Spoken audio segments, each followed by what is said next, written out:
Ông bọn này nằm đào tam tây phun bên đây nhờ trông bọn này nhờ sọ hay nhờ ơi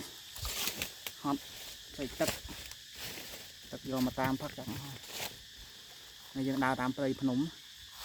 hay phơi của ban mình cái nào này tàu hay mây tập riêng phòng tàu xuống bọn luôn rồi cái nào ta phơi phong ôm chứ mình tên mà cười anh em luôn tên coi tích tích đây này đá hot vô này mình nhớ cái là thiên thôi đây xí luôn tụi nhom thiên tôm đài đấy dục ngày này đấy xí đấy